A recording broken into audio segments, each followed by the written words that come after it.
All right, Humidor 2. Starting out, we have a 5-pack of more Archetype Alexis Mundi. To me, guys, this should have been Cigar of the Year. Absolutely. In 2017, this should have been Cigar of the Year, not the Eye of the Shark. Eye of the Shark, don't get me wrong, damn good cigar. I just think some other cigars may have been a little bit better. And a lot of other people share my feeling on that.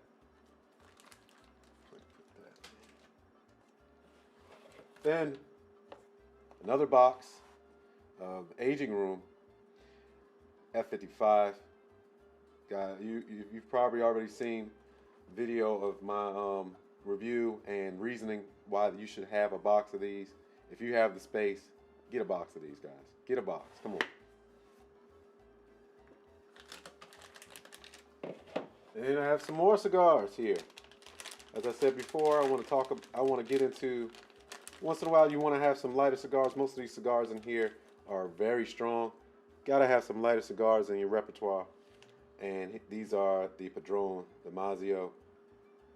I think these may be maybe one or two for me as far as the best lighter cigars. Next up, I heard some great things about these cigars. The Tabernacle. Tabernacle, I can't wait to do a cigar pairing with these. I'm sure it's going to be spectacular. I love a good Maduro. Hopefully I have a nice good cognac to go with this.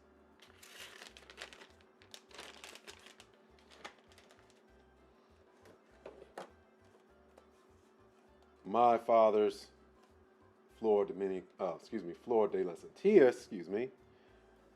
De Las Antillas. Again, if you haven't seen a review and reasoning for buying a whole box, check out my Buy the Whole Box with the Flor De Las Antillas. Spectacular cigar. What I have here is a Partagas I'm letting age. A friend gave this to me. This is a United States version of the Partagas that's available in the United States. It's not the Cuban Partagas. And I'm not sure why I keep this cigar. I guess for gag purposes or learning purposes, training or what have you. This is a fake Cohiba Maduro, not real, fake. I don't know why I keep it, but I got it.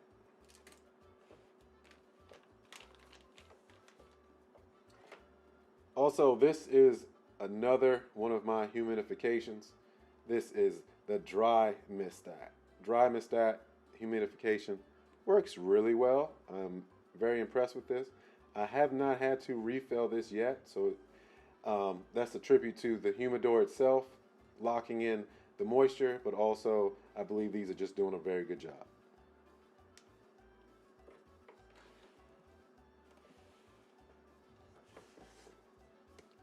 Tempest, another box, Tempest Maduro. I don't know if I'm going to do a box of, do a video on Buy the Whole Box for these. Not to say they're not great, they are. I just don't know if I'm going to do a box. I just lost too much information on these. Maybe I will. I don't know. I may change my mind, but they're a very good cigar too, and not very expensive.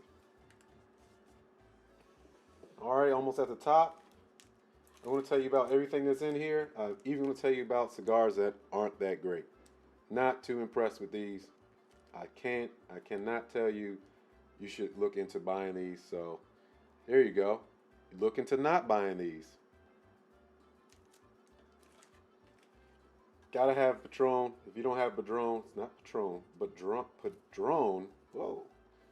In your humidor, gotta have Padron in the humidor at all times. Even though I'm not a big Padron fanboy, but it's just, I don't know. You gotta have them. You know, that's what they told me. Of course, gotta have Liga Privada.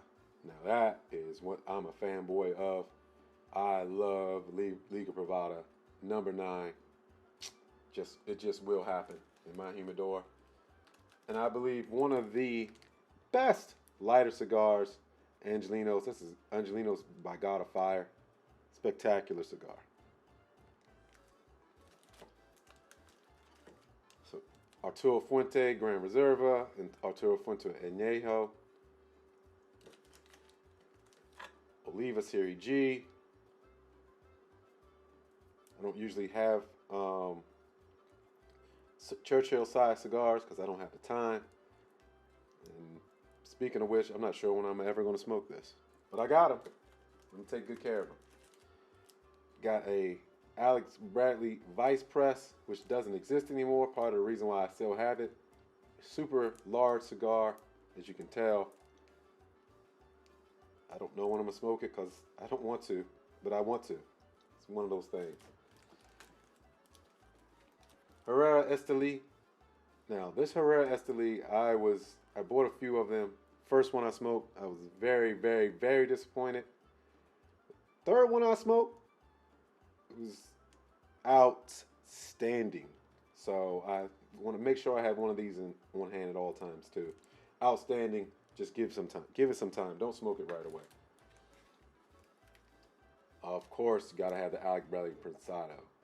Gotta have that.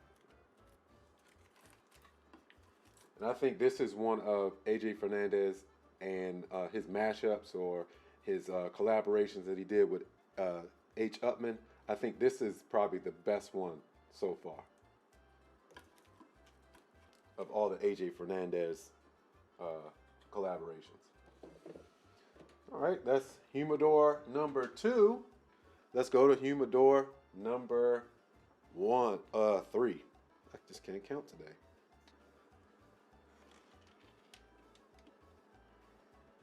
Now, this Humidor is exclusively for my Cuban cigars, and this is the worst it's ever been as far as how well stocked it is. It is terribly low in stock. I have one Trinidad here, just one by itself. I do have 5 Bolivar. That's one of my favorites. This is my favorite Cuban cigar of all time. I'm missing some of my other favorites, but I do have the H. Upman Magnum here.